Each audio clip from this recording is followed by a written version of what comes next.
Olá, muito boa tarde para você que nos assiste. O Consulta ao Doutor de hoje tem tema interessantíssimo: dieta, academia e cirurgia plástica. Tudo que a gente quer saber. Quem vai tirar as nossas dúvidas é o médico cirurgião plástico, Dr. Marco Cassol. Já está posicionado aqui nos nossos estúdios e você não vai ficar fora dessa, né? Não saia daí, o Consulta ao Doutor já está no ar.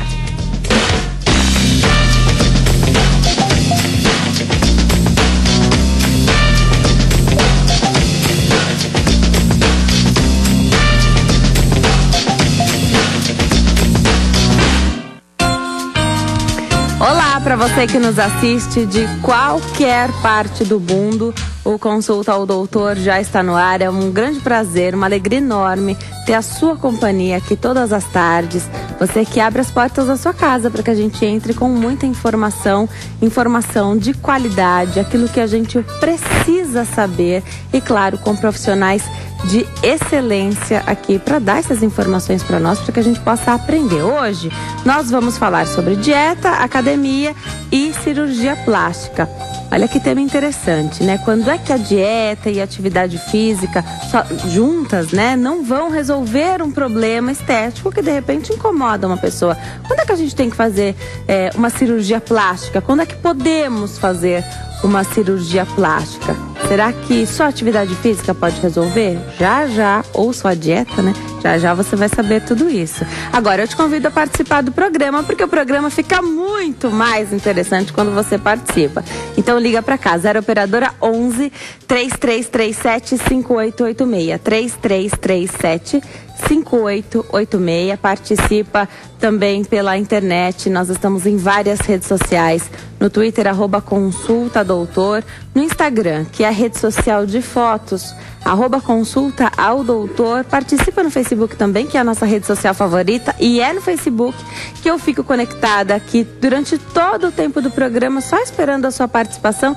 Eu fico de olho aqui no que as pessoas postam e comentam. Eu já escrevi hoje lá qual seria o tema do programa. Eu estou esperando o seu comentário já com a sua pergunta, tá? Pode curtir a nossa página, compartilhar para que mais pessoas possam ficar bem informadas junto conosco aqui no Consulta. Hoje eu tenho o Dr. Marco Cassol, que é médico, cirurgião plástico, para tirar as nossas dúvidas sobre esse tema. Doutor, obrigada por ter vindo primeiramente. Obrigado, Denise, pela oportunidade. É sempre um prazer ter você aqui. Olha, hoje a gente vai falar sobre 3 coisas muito bacanas, né, de se falar. Então, todo mundo tem curiosidade de saber sobre cirurgia plástica, porque nem todo mundo faz cirurgia plástica, né? Tem algumas coisas que não incomodam as pessoas e por isso elas não fazem. A gente vai falar sobre isso também, tá? Se incomoda, se não incomoda, já. Dieta e academia são 2 itens aí que não deviam sair da nossa rotina, né? Mas como é difícil introduzir isso quando a gente já não teve esse hábito desde a infância, né? Então, quando a nossa família não fazia atividade física, não faz atividade física, é mais difícil, né? Porque a gente adora um passeio gastronômico, né? Tudo que a gente vai encontrar os amigos, tudo envolve comida. Um petisquinho, e geralmente não são coisas saudáveis de se consumir. São coisas calóricas. São coisas muito calóricas e isso atrapalha. Então eu queria começar, primeiro falando se dieta é uma palavra. A gente coloca no GC a dieta e eu gosto de usar dieta. Eu particularmente também gosto de usar regime, porque eu acho que é como as pessoas falam popularmente, né? Mas eu quero saber qual é a sua preferência, doutor, sobre esse termo. Eu acho que o termo reeducação alimentar talvez seja um termo mais abrangente e mais... Explica melhor, né? Reeducação, porque as pessoas fazem uma dieta temporária por algum momento, fazem as dietas que estão em moda, né, há muito tempo, são as dietas hiperproteicas, e os pacientes conseguem ter perdas ponderais, perder bastante peso, né, fazendo essas dietas, mas essas dietas acabam não se incorporando à rotina do paciente. Então eu entendo que reeducação alimentar é mais interessante, mais inteligente, né, a gente falar. Em relação à dieta e à academia, mais importante do que a academia é a dieta. Então as pessoas acabam às vezes exagerando ou saindo, comendo coisas muito calóricas e dizendo, não, depois eu vou resolver na academia. E a coisa não funciona bem assim, né? Infelizmente não é tão mágico assim. Então a gente procurar ter uma alimentação equilibrada, né? é mais importante, seria 80% ou até 90% da saúde física, da saúde da pele, mas da saúde física em geral, mais importante do que a academia. Então, claro que fazer algum exercício, mas como tu falaste antes, a coisa familiar, tentar fazer algum exercício que possa ser incorporado à rotina, que crie vínculos emocionais nesse exercício, crie um grupo, e isso acaba estimulando com que as pessoas acabem indo com mais frequência, sendo mais motivadas, né? Que se torne prazeroso. Exatamente, né? Não ser um sofrimento ir na academia, isso certamente não é a coisa mais interessante, né? Um exercício físico que as pessoas não vão com muito prazer para aquilo, isso não é uma coisa muito boa. Reeducação alimentar, eu também gosto desse termo, ele explica bem do que se trata, né? A alimentação mais saudável, você está se reeducando até que isso se torne um hábito, e aí você não vai mais fazer dieta, você não está mais em nenhum regime, né?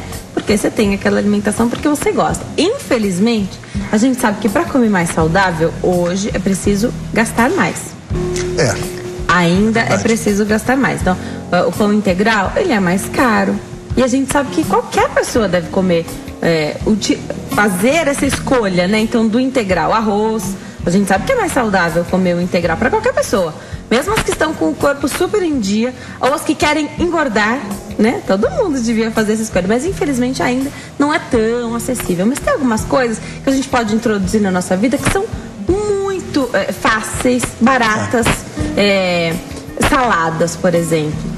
Por exemplo, isso é ótimo, saladas, todos os vegetais, né? Aumentar os cereais e os vegetais em geral, mas seria muito interessante, assim, nós diminuir o leite ou a lactose, os derivados do leite. Nós somos o único mamífero, né, que ingere o leite de um outro mamífero. Na face da Terra é o único, é o ser humano. E a gente sabe que os anestesistas, por exemplo, antes de uma cirurgia, né, acabam sendo mais leves, né, com os pacientes que ingeriram água ou alguns líquidos. Mas se o paciente tomou leite, ele precisa 8 horas de jejum, como se ele tivesse comido carne, né? Provavelmente a ingesta do leite seja mais difícil do que a ingesta da carne, a digestão da carne pra gente. Então tentar diminuir os derivados do leite, tentar diminuir o glúten, e não é acabar com o leite, não é acabar com o glúten, mas diminuir. A nossa dieta é muito baseada em farinhas, né? Farinha branca, farinha de trigo, para tudo na dieta a gente acaba colocando farinha de trigo. Então tentar diminuir isso, né? Tentar diminuir os derivados do leite para ter uma digestão mais rápida, mais fácil. E isso acaba fazendo muito bem para o corpo. Ele pode liberar esse sangue, né, que ficaria concentrado no aparelho digestivo, para, por exemplo, no pós-operatório de uma cirurgia plástica, para aqueles locais onde está necessitando mais de sangue, mais cuidados, mais resposta imunológica para cicatrização, enfim. Tá. A alimentação saudável a gente sabe que tem que ter. A atividade física a gente sabe que tem que estar na nossa rotina. Agora, para quem não encontrou este prazer ainda, né? Para quem ainda é uma tortura ir até a academia, ou para quem de repente não tem condição de pagar uma academia e precisa fazer uma atividade ao ar livre mesmo, o que também é excelente, né? Quantas vezes por semana você preconiza? Porque de repente você encontra alguém que fala, eu faço atividade física. O que você faz? Eu caminho com a minha família no sábado. Aos sábados. Você está fazendo uma vez só, né? O ideal é que essa atividade seja incorporada à rotina, né? Por exemplo, uma coisa muito leve, uma caminhada de 20 minutos diária, né, do paciente, mesmo que seja uma caminhada mais leve. Isso aí já vai trazer uma repercussão bem importante para essa pessoa que não faz absolutamente nada nunca, né? E assim, por exemplo, quem trabalha em prédios, aqui em São Paulo isso é muito comum, né? Então, tentar fazer o uso da escada e não usar o elevador, por exemplo. Então, tentar adaptar a rotina diária das pessoas a algum tipo de exercício, né, que seja rápido, enfim, mas que efetivamente se incorpore na rotina. Claro que se a pessoa puder ir 3 vezes por semana na academia, é muito melhor do que fazer o exercício uma vez por semana só aos finais de semana, como você citaste. Mas o ideal é que se incorpore na rotina e isso possa ser um exercício diário, mesmo que seja um pouco tempo, 20 minutos de uma caminhada, por exemplo. Tá. Então, sempre colocar na rotina a atividade física é essencial, sem deixar nunca de lado a dieta. Agora, quem faz atividade física pode achar assim, eu tenho um bônus. Você acaba tendo sim uma arma na mão, mas isso para quem faz muita atividade física, exatamente, né? Eu nunca cheguei nesse patamar, por exemplo. Eu tô sempre ali na média mesmo para ter a alimentação saudável. Tô fazendo atividade física, mas eu não posso me dar o luxo de comer mais porque faço atividade física, né? Tem essa balança? Isso funciona mesmo? De fazer uma conta assim, uma continha simples de quantas calorias você gastou e quantas calorias você ingere, que você quer emagrecer, essa conta tem que ser redondinha, né? A conta, eu acho que bem importante, né? Os pacientes entenderem que não é porque o paciente faz exercício físico que ele está liberado para sair, para ter uma dieta hipercalórica, por exemplo, né? Ingesta de muito açúcar, derivados e farinhas, enfim, gorduras que acabam sendo muito calóricas e acabam, mesmo que façam exercício mais extenuante, não fechando a conta, né? E isso então é bem importante, assim, os pacientes têm que entender que é muito mais importante a dieta do que o exercício. 80% dieta, no máximo 20% exercício. Porque senão começa a fazer atividade física e fala, posso deixar minha alimentação como ela tá? Porque eu tô fazendo bastante atividade física, mas é difícil fazer tanta atividade física assim, porque a gente se alimenta com...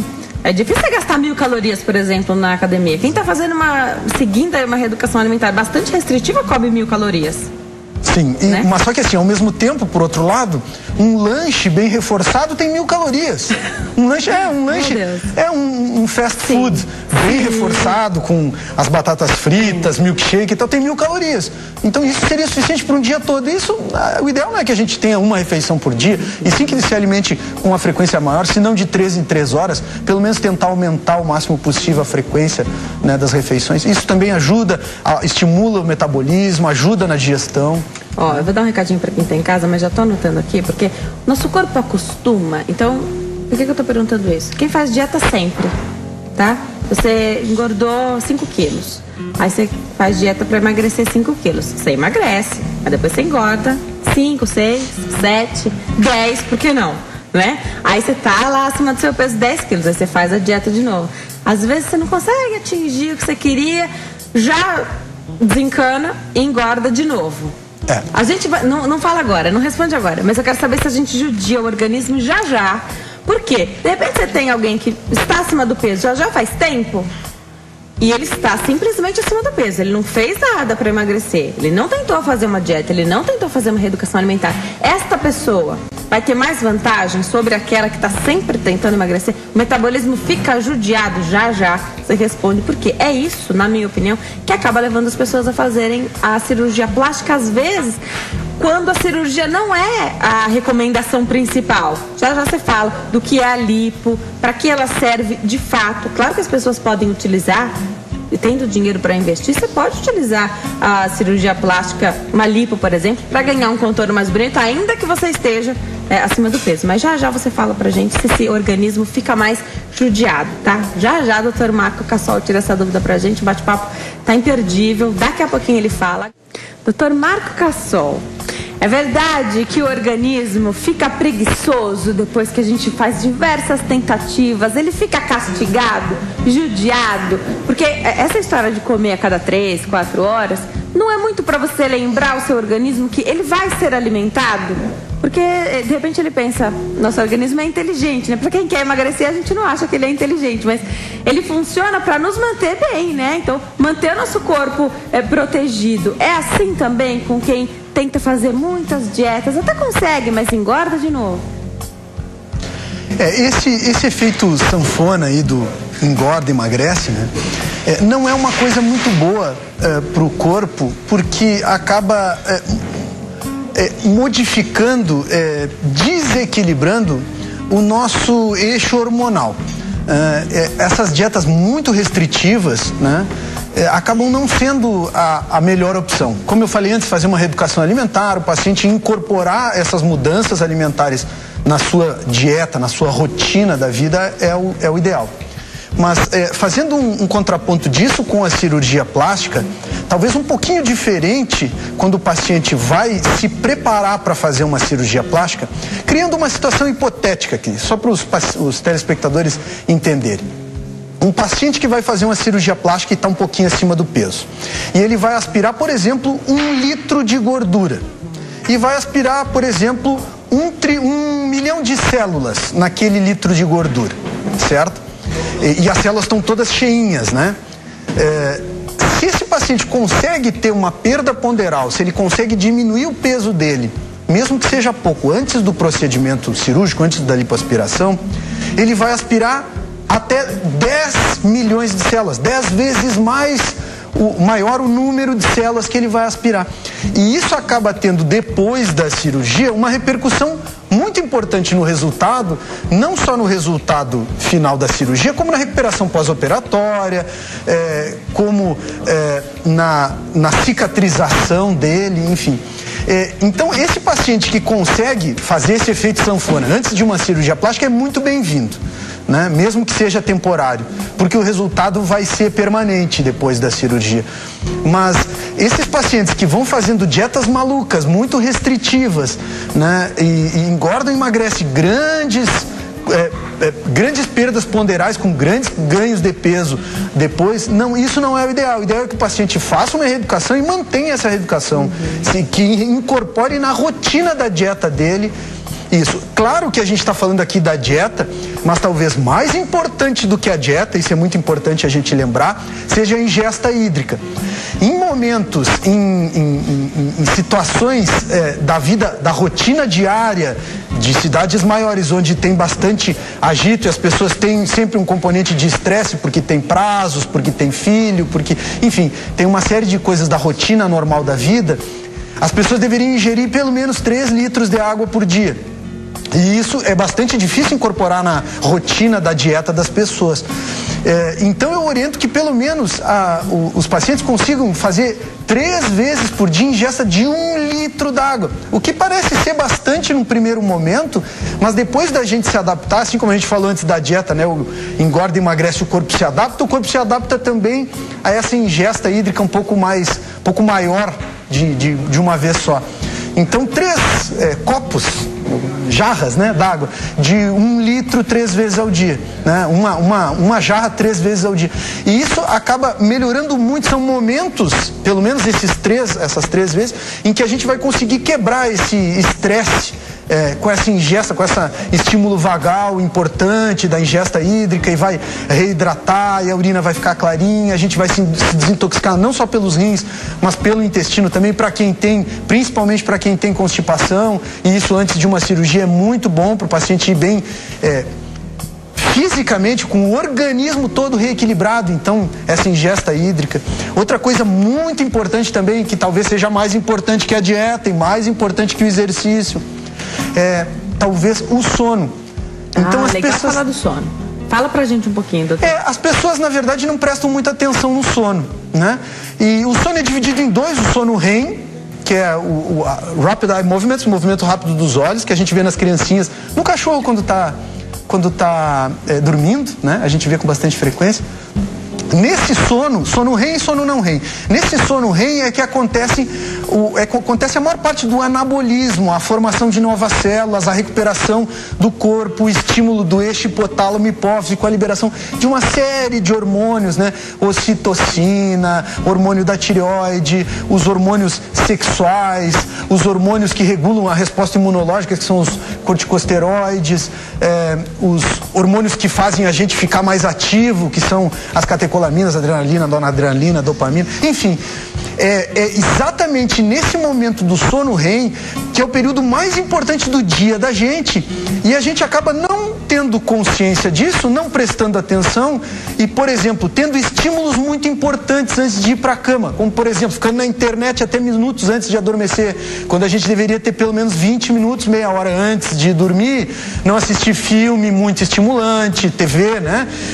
Não ficar na internet, nas redes sociais, que todo mundo fica.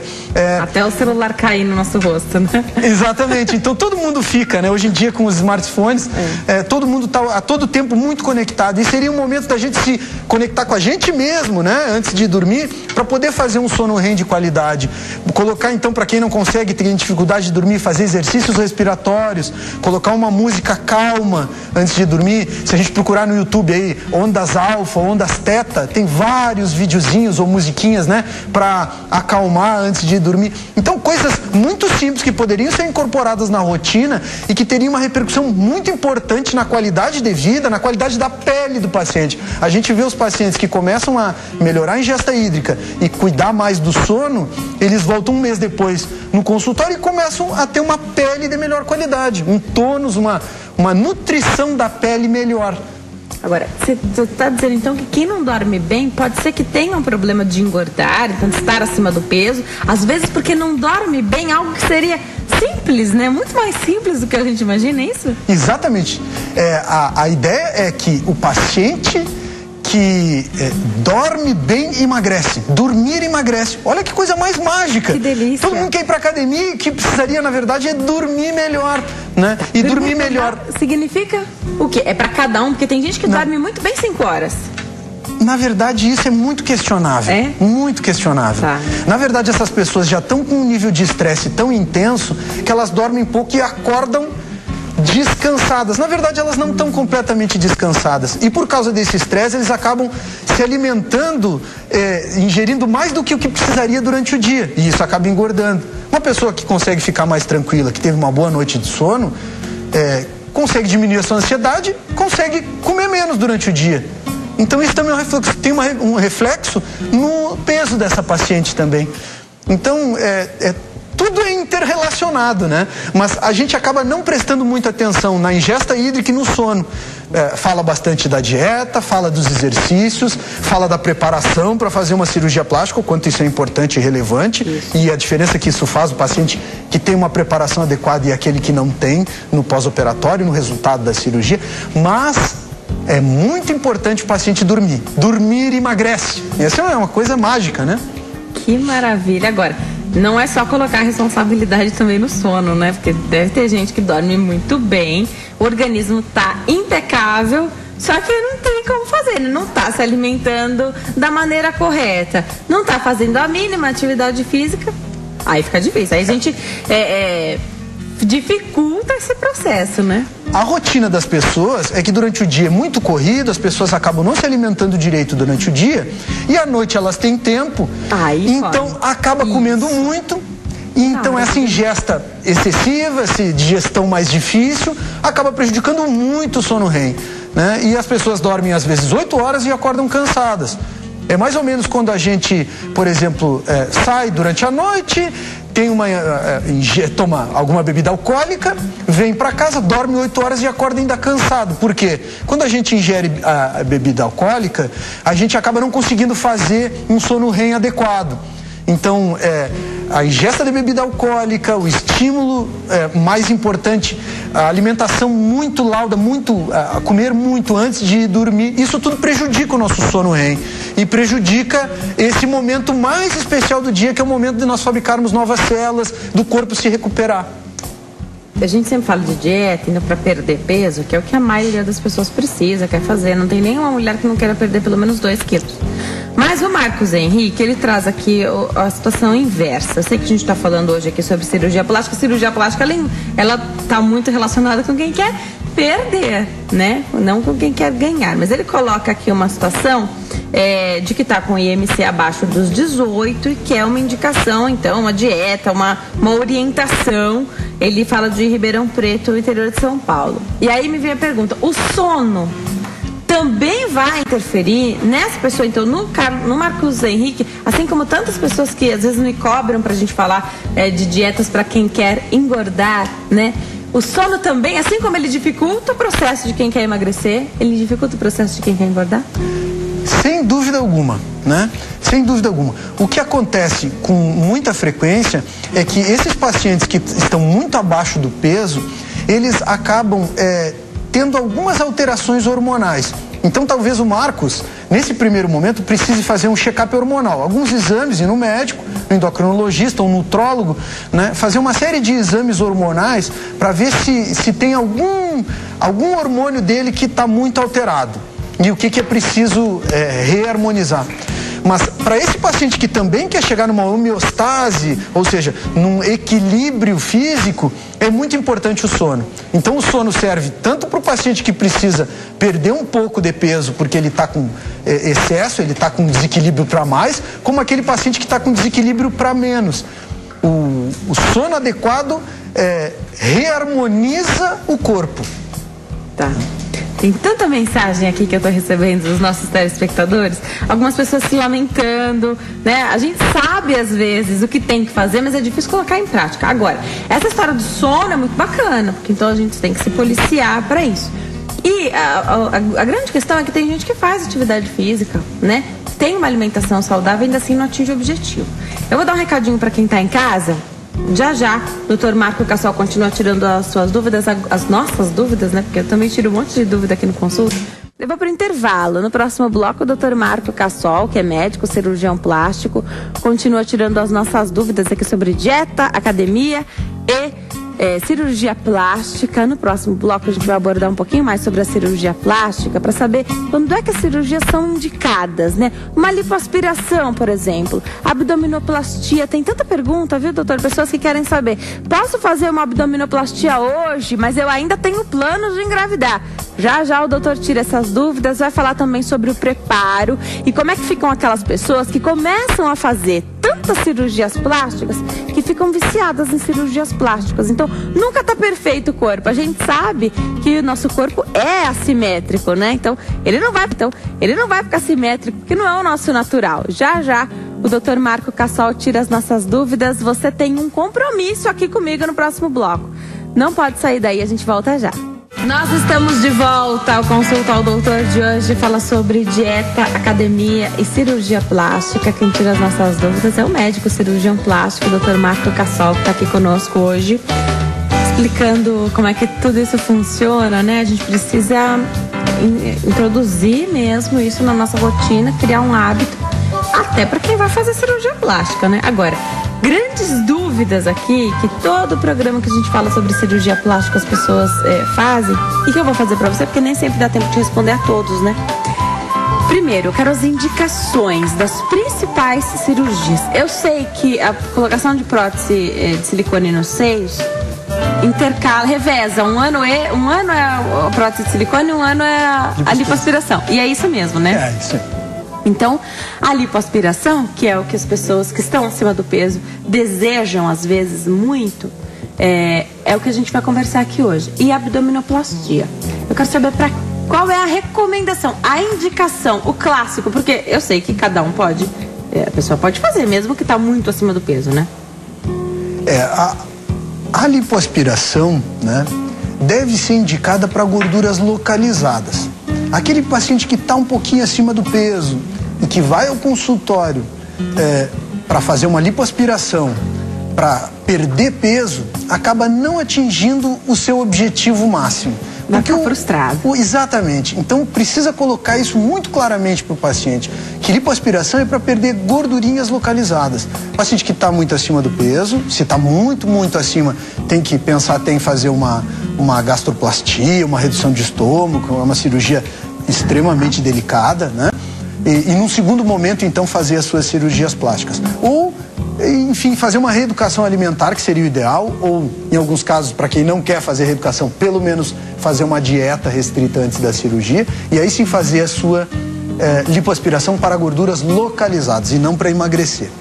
E em relação à abdominoplastia, as duas principais indicações da abdominoplastia são aquele paciente que tem uma flacidez dos músculos retos abdominais, o tanquinho, músculo da barriga, o tanquinho, né? Então, ou porque esse paciente teve, durante muito tempo, muita gordura visceral, no caso dos homens, a barriga de chope, que o pessoal fala, né? Tem muita gordura visceral. ou porque essa paciente já teve nenê, e então nesses casos acaba tendo um afastamento dos músculos retos abdominais, e porque ela não fez exercícios, ou pela genética, ou pela dieta, enfim, ela acaba não retornando esse músculo na posição original. E então a gente tem que reposicionar essa musculatura cirurgicamente. Então essa é uma das indicações da abdominoplastia. A outra é aquelas pacientes que ficaram com muita flacidez, muita sobra de pele na região abaixo do umbigo, né? Ou pele com estrias, com muitas estrias, e essas estrias a gente acaba não conseguindo um tratamento adequado quando elas são extensas, muitas e largas, né? Então a gente opta por fazer uma abdominoplastia, que é retirada dessa pele embaixo do umbigo e o reposicionamento da musculatura. Então essas seriam as principais indicações da abdominoplastia. Tá. Agora então eu vou puxar da lipoaspiração. A gente sabe que também tem diversos nomes que às vezes são mais para vender o serviço do que o que é de fato feito, né? Tudo bem. Mas a pessoa decidiu fazer uma lipoaspiração e ela sabe, ou o médico vai avisá-la, que não vai emagrecer, que a lipoaspiração não vai emagrecer a pessoa, mas ela quer ter um contorno mais bonito. De repente, isso pode funcionar para quem quer um incentivo, que você vai gastar um dinheiro, você vai investir um dinheiro na sua parte estética, né? Então, de repente, isso pode ser um empurrãozinho que faltava. Acredito que você tenha pacientes que tenham feito desta maneira. Você faz, você explica para elas, o médico tem que explicar, né? Eu entendo, em alguns casos, quando a paciente está um pouco acima do peso, tem que combinar com ela que a gente vai dividir a lipoaspiração em duas partes. A gente vai fazer duas lipoaspirações. Então a gente vai lipoaspirar algumas partes num primeiro momento e num segundo momento a gente vai lipoaspirar o resto que falta. Mas tudo muito claro e sem uma ideia mágica. E a gente vê nesses pacientes que acaba tendo um estímulo importante, uma melhora da autoestima do paciente, e ele acaba naturalmente perdendo peso depois para a segunda cirurgia e se reeducando e melhorando o seu relacionamento com o seu parceiro, com o trabalho, com a vida, enfim. E a gente vê essa repercussão muito importante, né, da cirurgia plástica. O quanto a cirurgia plástica pode ser uma ferramenta, um armamentário dentro desses todos que a gente falou: dormir melhor, aumentar a ingesta hídrica, melhorar a alimentação, fazer exercício físico. E no final a cirurgia plástica vem como para arrematar tudo isso, né? E esse vínculo com o cirurgião poder realmente estimular coisas muito boas no paciente, fazer com que ele melhore muito a sua autoestima e fazer com que ele possa conquistar outras coisas na vida dele, se sentir capaz para conquistar outras coisas. Mas colocando sempre os pingos nos is e explicando que, infelizmente, não vai ser num procedimento só que a gente vai resolver tudo, que cirurgia plástica de lipoaspiração não é para emagrecer o paciente, né? Mas a gente prestando atenção nesses pontos, os resultados são muito bons e assim, acabam realmente trazendo uma repercussão muito positiva para a vida dos pacientes. Tá. Agora, é verdade que as células de gordura que você tira a gordura ali do paciente, você aspira isso, que aquilo não volta mais? Aquelas células retiradas não voltam mais. E quando a gente retira aquelas células, a gente retira também as células tronco daquele tecido, que são as células que vão gerar novas células de gordura, né? Então, assim, claro que depende da região, o quanto a gente vai retirar. Se a gente retirar muitas células, retirar muito tecido naquela região, nunca mais vai voltar gordura ali naquela região. Se a gente retirar pouquinho, né? Obviamente vai ficar tecido ali, o tecido vai se reproduzir, pode engordar novamente. Agora, tem limite para essa retirada de gordura, né? Tem limite, a gente precisa respeitar esses limites, é mais ou menos 7% do peso do paciente, né? 7%? 7%, tá. No máximo 7%. Dividido entre todas as regiões que ele quer lipoaspirar. Exatamente. Por isso que você falou da divisão. Em alguns casos a gente precisa fazer duas lipoaspirações, precisa combinar com o paciente, né? E assim, claro que depende da técnica que a gente usa. Médicos que acabam fazendo uma infiltração para que haja vasoconstrição na lipoaspiração mais importante, né? Acabam lipoaspirando um volume um pouquinho maior, mas é importante respeitar esses limites e importante o paciente entender também as limitações da cirurgia. Tá, é bom para segurança também, que a gente quer fazer procedimentos seguros, né? Então, é bom que se siga mesmo e que o paciente não fique forçando esse médico, de repente, a tentar convencê-lo, porque deve ter isso. Doutor, mas tira mais um pouquinho. Claro que tem. E tu havia falado antes dos pacientes que acabam fazendo cirurgia plástica e se viciando na cirurgia plástica. O médico tem que colocar, tem que ser firme, tem que colocar as limitações, né? Olha, até aqui nós podemos ir. Com isso aqui nós vamos obter excelentes resultados. Se a gente for por esse caminho, nós vamos assumir riscos desnecessários e provavelmente a gente não vai conseguir o melhor resultado. Então o médico precisa conversar com o paciente e precisa colocar todas as limitações da cirurgia plástica, né? Porque é um armamentário, uma ferramenta fantástica que a gente tem, mas que precisa ser bem usada. Nesse caso dos pacientes que acabam viciando em cirurgia plástica, tem inclusive uma doença, que é a síndrome dismórfica. O paciente se olha no espelho e ele está ok, mas ele sente a necessidade de melhorar e nunca, parece que nunca chega. Porque nós somos diferentes um lado do outro, né? Então não vai ficar igual nunca, também não vai ficar perfeito, porque ninguém é perfeito. Agora, doutora, vou dar um recadinho para quem tá em casa. Já eu volto para você falar da questão da abdominoplastia, quem quer engravidar. Já, porque tem tanta pergunta aqui. Já, doutor Marco Cassol tira essas dúvidas pra gente. Vou pro intervalo, no próximo bloco tem mais explicações com o doutor Marco Cassol aqui, que hoje fala sobre dieta, academia, né, atividade física e cirurgia plástica. Será que quem faz abdominoplastia pode engravidar? O doutor responde já. Não sai daí não, a gente volta já.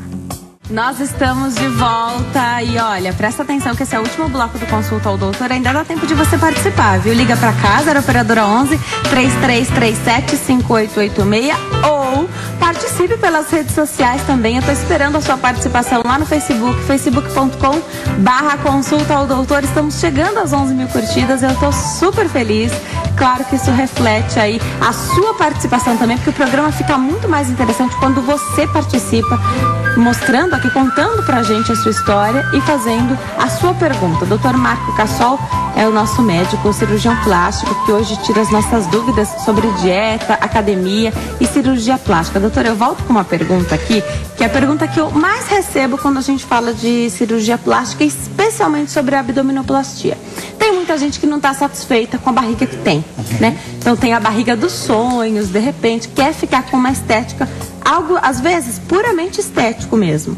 Às vezes a pessoa tem uma barriga ok, mas ela quer aquela barriga que a gente sabe que você só consegue ou através de uma genética muito boa, com uma atividade física intensa e com uma alimentação totalmente voltada para essa atividade física, né? Então é alguém que não pode fugir da linha, porque assim como quando eu como algo errado eu me sinto inchada, a pessoa que também faz atividade física, muita atividade física, tem um corpo escultural, às vezes ela também se sente inchada da mesma maneira, né? Todo mundo assim, comeu demais, engordou, não tem muito segredo, né? Agora, doutor, quem busca isso, então quer fazer essa abdominoplastia, a gente sabe que o efeito é maravilhoso, a barriga fica ali do jeito mesmo que a gente vê por aí, né? Pode engravidar depois? É a pergunta que eu mais recebo aqui das mulheres. Pode, né? Há muito tempo atrás, quando a gente não tinha todos os recursos diagnósticos que a gente tem hoje, né? Os exames de imagem, os médicos diziam para as pacientes, tenham todos os filhos e depois façam abdominoplastia, né? E hoje em dia a gente consegue documentar muito adequadamente, por exemplo, através de uma ressonância, né? O paciente que tem o seu músculo afastado, né? Depois da cirurgia ele tem o músculo reposicionado. Durante a gestação o músculo permanece lá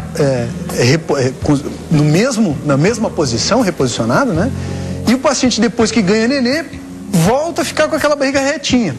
Então, assim, é muito importante, isso é uma pergunta que os pacientes também trazem no consultório, né, doutor? Mas eu não vou poder mais ter filho agora, não vou poder mais engravidar depois que fizer abdominoplastia. Obviamente, o paciente tem que se cuidar na gestação para não ter um ganho ponderal muito importante, né? Isso vai ter um reflexo, claro, no seu abdômen. Pacientes que vão ter um ganho ponderal muito importante, mesmo aqueles que já fizeram a cirurgia, podem ter estria no abdômen, né? Podem ficar com uma gordura localizada depois. Então, o paciente precisa se cuidar, mas o resultado, o reposicionamento da musculatura dos tanquinhos aqui, né? Dos retos abdominais, é permanente, né? Resolve permanentemente o problema. Depois engravida numa boa. Depois pode engravidar ou engravidar novamente. Aqueles que já tiveram nenê, né? Resolvem ter um outro filho num outro momento da vida, podem ter um outro filho. Tá. Aí a mulher engorda, né? Às vezes não só o quanto o bebê tá pesando naquela barriga. A mulher engorda de maneira geral, às vezes, né? Tem história aí de mulheres que engordaram 30 quilos. Mais de 30 quilos. Agora, se essa barriga, ela não tem mais como estufar tanto, né? Essa mulher pode ficar deformada? Não. Na verdade, essa impressão que fica deformada é porque muitas vezes o abdômen, depois da cirurgia, permanece reto. E essa paciente acaba acumulando esse peso todo, 30 quilos, mais de 30 quilos. Que não é para engordar tudo isso, né, doutor? Exato. Então, assim, a paciente fica com essas gordurinhas localizadas nos flancos, aqui nas laterais, e isso acaba realmente ficando muito estranho, né? Porque a paciente está com o abdômen retinho e depois com aquelas gordurinhas do lado. Quem teve um ganho ponderal mais de 30 quilos, por exemplo, na gestação. Mas isso não é pela cirurgia, né? E sim pelo ganho ponderal excessivo, que acaba deixando gorduras localizadas depois. Tá. Tem pergunta aqui da nossa telespectadora, achei muito legal, porque especialmente para as mulheres, mas para os homens também, porque a mulher sabe que mulher tem estria, né? Então, ou pelo crescimento, então tem mulher muito magra que tem estria. As que sofreram ou sofrem com efeito sanfona também desenvolvem isso, que é uma cicatriz, né? Fica ali, como se fosse uma cicatriz. A amamentação é muito comum. Na amamentação também, na gestação, a barriga, na amamentação, aquelas pacientes que acabam tendo um estímulo hormonal muito importante na mama e acabam ficando com as mamas muito grandes e muitas vezes acabam saindo estrias na mama. Com a cirurgia, e os meninos também, às vezes os que exageram na força, né? Então, exageram na academia e ganham, aí esticam a pele muito, aí não tem segredo, né? Vai ter a estria. A cirurgia plástica pode reverter esse quadro? E tem uma telespectadora que não quer ser identificada, a gente sempre respeita. Ela quer saber se estrias nos seios e nos braços, depois a gente pode falar das demais regiões, mas se tem solução com plástica. Na verdade, assim, no braço a gente só consegue retirar as estrias dessa porção inferior aqui, medial do braço, né? A parte de dentro do braço. Onde é o local mais frequente das estrias, onde as estrias são mais frequentes. Mas assim, a cirurgia para retirar as estrias também vai deixar uma cicatriz. Claro que vai trocar várias cicatrizes da estria por uma cicatriz. Depende, claro, tem que examinar o paciente para ver se tem indicação de fazer a cirurgia ou não, né? Na mama, a gente consegue retirar essas estrias da porção inferior da mama com a mamomplastia. Mas aquelas estrias no polo superior, né? Onde o decote aparece no colo da mama, que onde os decotes aparecem, onde a mama tem exposição maior, a gente não consegue retirar essas estrias. Claro que existem uma série de tratamentos para essas estrias, né?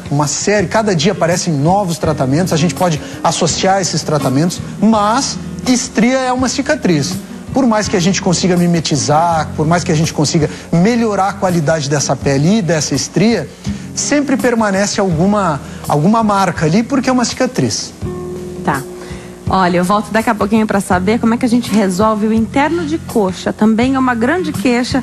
Até as mulheres que fazem muita atividade física estão sempre ali fazendo mais força ali com o interno de coxa para ver se essa região não fica tão flácida. Já você fala isso. Se na lipoaspiração também dá para lipar essa região. E já que as mulheres reclamam da flacidez, se você lipa, acredito que fique ainda mais flácido. Já você explica, então, doutor, como é que essa situação pode ser resolvida e também quando tem estrias nessa região, se é possível, ou se a cicatriz, de repente, fica pior do que a estria. Já você tira essa dúvida pra gente. Doutor Marco Cassol continua aqui conosco. Eu volto a conversar com o doutor Marco Cassol, que vai tirar as nossas dúvidas agora, sobre a região do interno de coxa. Doutor, como eu recebo perguntas das mulheres insatisfeitas com o interno de coxa. Claro que elas não se identificam, elas não querem se identificar, mas a gente sabe, a gente observa, né, no nosso organismo, o interno de coxa é uma região um pouco mais flácida. Tem como resolver isso? E quando tem estria, como é que faz? Realmente, assim, a parte interna da coxa, existe uma cirurgia, né, que é a dermolipectomia da coxa, que a gente consegue retirar uma parte dessas estrias, né? Mas nessa cirurgia, eu prefiro sempre indicar primeiro uma lipoaspiração. Muitos pacientes que vêm ao consultório para fazer uma dermolipectomia da coxa acabam fazendo só uma lipoaspiração dessa região e acabam tendo um resultado muito expressivo. Inclusive a flacidez, consegue melhorar a flacidez dessa região só com a lipoaspiração. E quando a gente faz a lipoaspiração antes da dermolipectomia da coxa, a gente consegue também um resultado final melhor, inclusive da cicatriz, do risquinho da cicatriz que fica da cirurgia, né? A gente acaba fazendo uma cirurgia com uma cicatriz mais reduzida e com um resultado final melhor. Mas assim, a dermolipectomia da coxa também não é mágica em relação às estrias da coxa. Tem só uma pequena porção da parte interna que a gente consegue tirar as estrias daquela região, retirar a pele e então retirar as estrias. Assim como no braço, existe uma parte restrita que a gente consegue retirar de pele e então só consegue retirar as estrias dessa porção.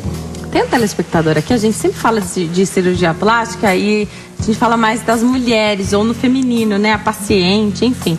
Aí o nosso telespectador pergunta se a abdominoplastia também pode ser feita por homens. Pode ser feita e a gente faz no consultório, né? Normalmente o que acontece nos homens é que os homens acabam tendo um pouco mais de gordura intraabdominal, então aquele abdômen mais protuso, aquele abdômen para frente, né? Que o abdômen de chope, que todo mundo fala, que não necessariamente é porque as pessoas estão bebendo cerveja em excesso. Mas aquele abdômen mais rígido, que tem essa gordura intraabdominal, a gordura dentro da barriga, não é a gordura aqui visceral, a gordura parietal, a gordura da parede da barriga, e sim lá dentro, a gordura das vísceras. Então esse paciente precisa necessariamente, para ter um bom resultado na cirurgia, um bom pós-operatório, diminuir um pouco essa gordura, para que a gente possa reposicionar a musculatura e aí sim ele tem um resultado excelente depois da cirurgia. Você falou da importância de tomar água, né? Até lembrei aqui que eu tomei água agora. E nossas telespectadoras perguntam sempre com relação ao anticoncepcional. Então, muitas ganharam peso utilizando o anticoncepcional e agora o corpo não... Antes estava ótimo. Agora, por que começaram a tomar o anticoncepcional? E alguns especialistas falam que ele não engorda, mas a gente sabe que algumas pessoas ficam mais inchadas mesmo.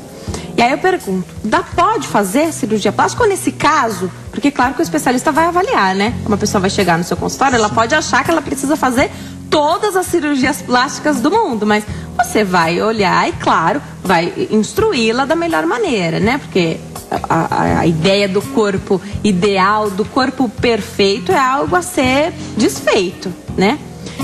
Pode fazer, ou nesse caso você fala assim, olha, experimenta tomar mais líquido que talvez você consiga desinchar e seu corpo volte a ser aquilo que você estava satisfeita. Como é que você faz nesse caso? Tem muita telespectadora perguntando, especialmente sobre anticoncepcional por injeção. É importante, assim, todas as medicações, os anticoncepcionais são remédios, né? E remédios que são hormonais, trazem repercussões hormonais no corpo. Então, assim, a gente dizer que, não tem... Claro que existe o custo-benefício sempre da medicação. Então, assim, a paciente precisa fazer um método anticoncepcional.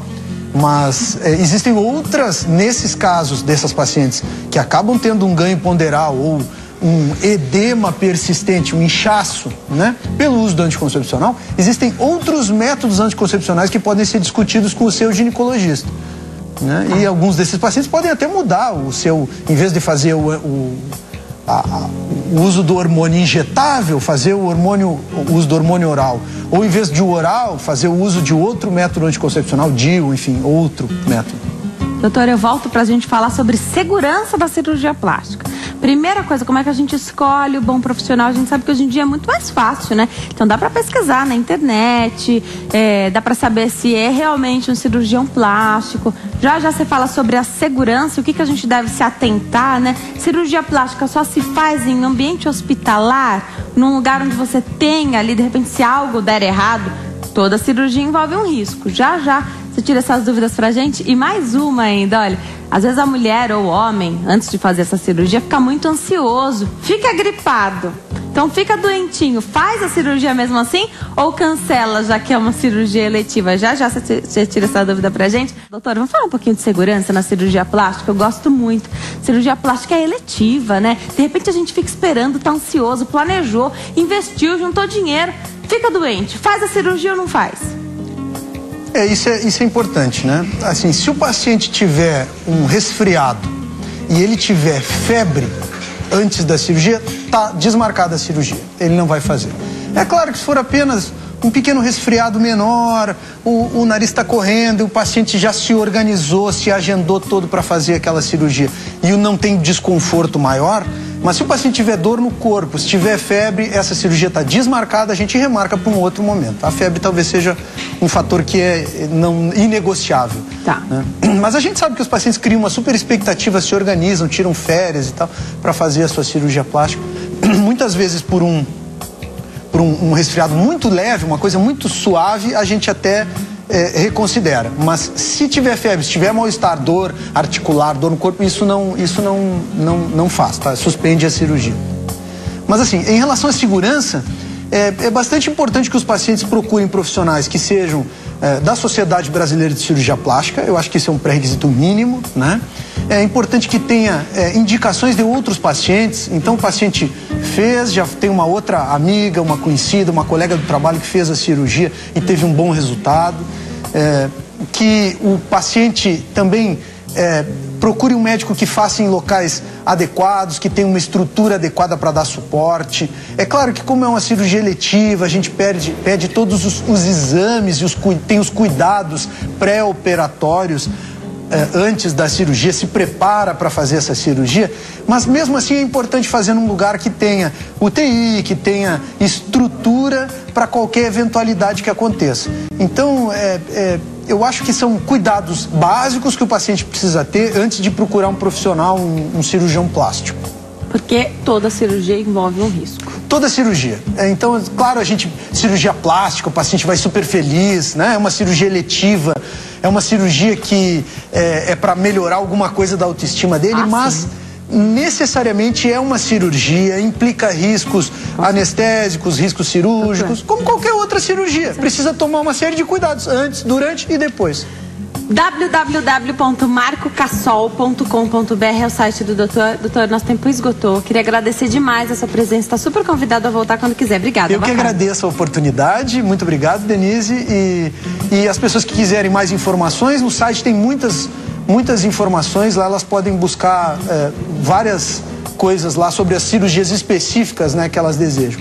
Doutor, obrigada pela presença. Obrigada a você que nos assistiu até agora. Excelente fim de tarde. A gente se vê amanhã. Tchau.